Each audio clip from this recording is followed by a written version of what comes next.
how I land in Oklahoma is weird because it has nothing to do with anybody. I actually have cousins who live in Moore, but every time I would see them, I always saw them in California. I never came to visit. They're like, "Oh, Oklahoma's so boring. You don't need to come. We'll come here." And they would come. They would come every summer. Never said anything other than boring. So I thought, oh, okay, But in 2021, I start going on social media more. I see it's helping my business, and I get on TikTok. And on TikTok, I seem to really connect with a lot of people from Texas and Oklahoma and just this general area. And a friend on TikTok sends me, I start talking about it too. I go on lives and I start saying, help me. I need to leave California. I don't know where to go. And they send me this article that says, the top 5 most affordable states in the country. And it's Mississippi and Alabama, I think Arkansas, and then Oklahoma. I don't remember the 5th one. Missouri, I think, is pretty cheap too. Yeah, that might be it. And I thought, well, I have family in Moore. I don't know what that means, but I'll think about it. So November 2022, I just spontaneously take a solo trip out here, and I fall in love. It's kind of crazy. Landing, I'm like, there's nothing here. There's no mountains at all. It is so flat. But I go to Bricktown. I go downtown. I see how clean and safe it is. The energy is amazing. The people are so friendly.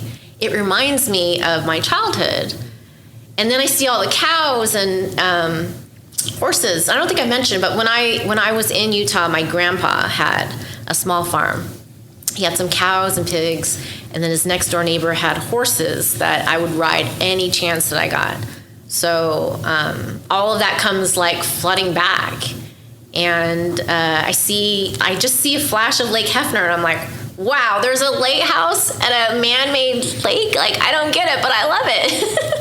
And it's just amazing. And it takes some time. I come back, and I should back up, but when I'm at the airport leaving that first weekend, I'm at Will Rogers, and the most amazing, the brightest orange sunset ever just comes, shooting through the terminal, and I'm like, wow, this place is incredible.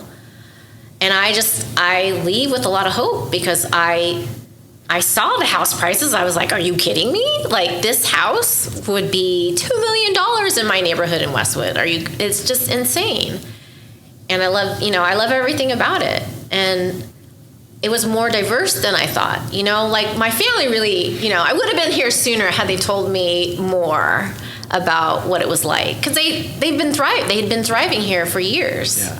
And, never really said anything. So I was like, well, trying to keep it a secret. And that's what I think. I felt like Oklahoma is the best kept secret in America.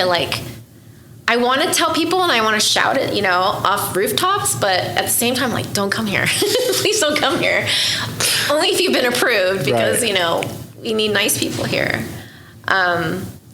So yeah, and since I've moved here, and it was a struggle to move here too. I came back and, my family is like, what? Oklahoma? Really? Are you serious? And I'm like, yeah. And I'm like, let me just take you. Let me take you. And every time we came, and I made 5 total trips before we actually moved here. But it was 4 trips with family. And it was it's diverse. It's more than you think. And it's kind of weird how so many people have, these weird notions about Oklahoma. They have no idea. And I don't feel like a lot of Oklahomies necessarily correct them. And I'm fine with that. I'm fine doing the same. Oh yeah, just think whatever you want to think. It's just a bunch of cows. Yeah. Tornadoes, horse and carts. You never want to live here. It's terrible. Right. Yeah. Yeah. Stay out. Little do they know it's foodie heaven. Right. My sister had told me before I moved here, she said, I will visit you once and that is it. And I was like, whoa, what? Because you're family, I'm going to visit you once. Right. And I was like, oh, we have to make it so awesome when she gets here. Yeah. And so she came, and I had my housewarming party like the weekend that she was here. And I took her to all of my favorite places. And I remember she has this thing when she goes to a new city, she has to have the donuts. And I'm like, I don't know of a donut place. I don't really do donuts. And for her sake, I was like, okay, let's go on Yelp. I'm going to look and find something. And I found like a 5-star donut place, fresh donuts. And I was like, I don't know. Like, it's got good ratings. Let's try it. Take her. And I think it's open from like 5 to 12. We got there like almost 11:30. So it was really late. And I show up and it's like, there's barely anything in the cases. And I was like, well, let's go for the fritters. There's a cronut, all of these things. And the woman is so nice. She's so sweet. You can tell she just puts so much love into what she makes. And I walked away and I was like, she's getting a 5-star for me because, right. And they were incredible on top of that. And it was at that point my sister was eating the donuts back at our house that she's like, I think we'll come back. We'll definitely come back. And I was like, yes. What donut place was it? Fresh Donuts. Okay. Shout out Fresh Donuts. Yes. For persuading your sister to come back. Oh, and she's like, when are we doing back? this again? Yeah. She's a professor at North Central College in Naperville, Illinois, which I had considered moving to as well. I was like, I just need to get out of California. Yeah.